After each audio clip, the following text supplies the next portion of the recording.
జగన్మోహన్ రెడ్డి గారి పిలుపు మేరకు ఈ రాష్ట్రంలో కరెంటు ఛార్జీలు పెంచినటువంటి నేపథ్యంలో వైఎస్ఆర్ కాంగ్రెస్ పార్టీ పోరుబాట అనేటువంటి నినాదంతో ఈరోజు పెరిగినటువంటి కరెంటు ఛార్జీలు తగ్గించేలాగా ఒక నిరసన చేపడుతూ ఈరోజు చిలకలూరుపేట నియోజకవర్గంలో అందరం కూడా మరి కలిసికట్టుగా ఈ నిరసనని చేపట్టి ఈ రోజున ఇక్కడ ఉన్నటువంటి ఎలక్ట్రికల్ ఆఫీస్ దగ్గరికి వచ్చి ఇక్కడ ఉన్నటువంటి కన్సర్న్ ఆఫీసర్స్ ఏడీ గారికి డిఈ గారికి ఈ రోజున ఉన్నటువంటి పరిస్థితిని వివరించి వైఎస్ఆర్ కాంగ్రెస్ పార్టీ తరఫున మా యొక్క వినతిని వారికి అందజేయడం జరిగింది.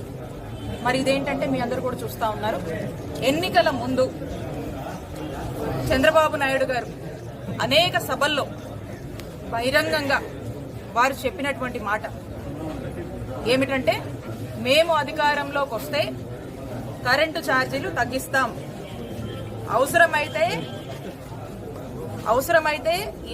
ఏ మేరకు అవసరమైతే కూడా ఏమని మాట్లాడారు అంటే యూటిలిటీస్ ని ఎవరైతే వాడుకుంటున్నారో యూజర్స్ అంటే ప్రజలే విద్యుత్ ని అంటే కరెంటుని అమ్మే తరహాలో విద్యుత్ రంగాన్ని ప్రోత్సహిస్తామని చెప్పి చంద్రబాబు నాయుడు గారు మాట్లాడారు.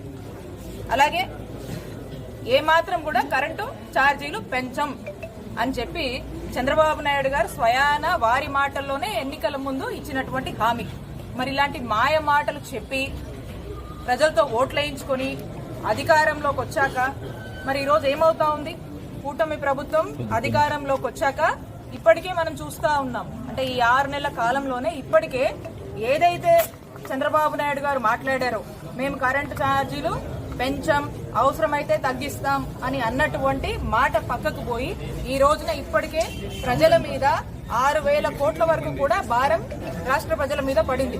ఇదే కాకుండా ఇప్పుడు ఈ డిసెంబర్ అయిపోయి రేపు జనవరి వచ్చే నాటికి ఇంకో 9,000 కోట్ల భారం కూడా ప్రజల మీద మోపబోతున్నారు. అంటే మొత్తం తీసుకున్నట్టయితే కూటమి ప్రభుత్వం ఏర్పడ్డాక సుమారు 15,500 కోట్ల వరకు కూడా ఈ భారాన్ని కరెంటు ఛార్జీల పేరుతో రాష్ట్ర ప్రజల మీద మోపుతా ఉన్నారు. కాబట్టి ఇలాంటి ఒక సిచ్యువేషన్ ని, ఈ పరిస్థితిని, ఈ భారాన్ని ప్రజల మీద పడుతున్నటువంటి ఈ భారాన్ని ప్రశ్నిస్తూ ఈ రోజున వైఎస్ఆర్ కాంగ్రెస్ పార్టీ చంద్రబాబు నాయుడు గారు ఎన్నికల ముందు ఏదైతే మాట ఇచ్చారో మీరిచ్చినటువంటి హామీకి కట్టుబడి ఉండమని వైఎస్ఆర్ కాంగ్రెస్ పార్టీ ఈ రోజున ప్రశ్నిస్తోంది. పార్టీ రాష్ట్ర వ్యాప్తంగా కూడా అన్ని నియోజకవర్గాల్లో అక్కడున్నటువంటి కన్సర్న్ ఎలక్ట్రికల్ ఆఫీసర్స్ సంబంధించినటువంటి ఆఫీసర్స్ కి అందరూ అన్ని నియోజకవర్గాల నుంచి కూడా తరలి వెళ్లి మరి రిప్రజెంటేషన్ ఇచ్చి కూటమి ప్రభుత్వం చంద్రబాబు నాయుడు గారి నాయకత్వంలో ఏదైతే ఎన్నికల ముందు చెప్పారో దానికి కట్టుబడి ఉండండి, ప్రజలకు ఇబ్బంది కలుగుతుంది అనేటువంటి విషయాన్ని ఈ నిరసన ద్వారా తెలియజేయడం జరుగుతూ ఉంది. ఇక మనం చూసాము ఏమన్నారు, బాబు షూరిటీ భవిష్యత్ గ్యారంటీ అని చంద్రబాబు నాయుడు గారు మాట్లాడారు. మరి ఈ రోజున పరిస్థితి ఏంటి, మేమంటుంది కాదు జనం ఏమంటున్నారు, బాబు షూరిటీ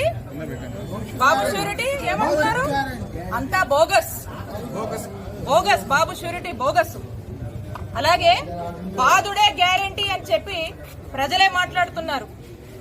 దీన్ని బట్టి అర్థం చేసుకోండి రాష్ట్ర పరిస్థితి ఎలా ఉన్నాయి. ఇదే కాదు, ఒకటే మేము కూటమి ప్రభుత్వానికి మేము తెలియజేసుకుంటున్నాం ఏంటంటే, మీరు ఇచ్చినటువంటి హామీలు, మీరు చెప్పినటువంటి మాటలు, మీరు చెప్పినటువంటి సూపర్ 6 ప్రజలు ఎన్నో ఆశలతో మీరేదో చేస్తారని ఎదురు చూస్తున్నారు. కాబట్టి మీరిచ్చినటువంటి మాట మీద మీరు నిలబడండి.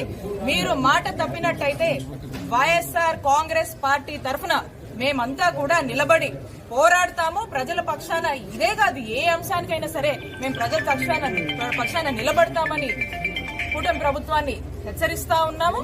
ఇక పాలనంతా కూడా పక్కకు పోయింది.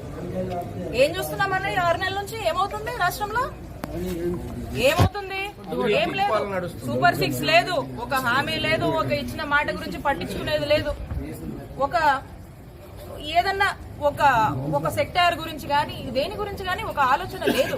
ఒకే ఆలోచన, ఏం ఆలోచన అది, వచ్చిన దగ్గర నుంచి డే 1 నుంచి కూడా వైఎస్ఆర్ కాంగ్రెస్ పార్టీలోకి సంబంధించినటువంటి నాయకుల్ని, వైఎస్ఆర్ కాంగ్రెస్ పార్టీ కార్యకర్తల మీద అక్రమ కేసులు పెట్టారు.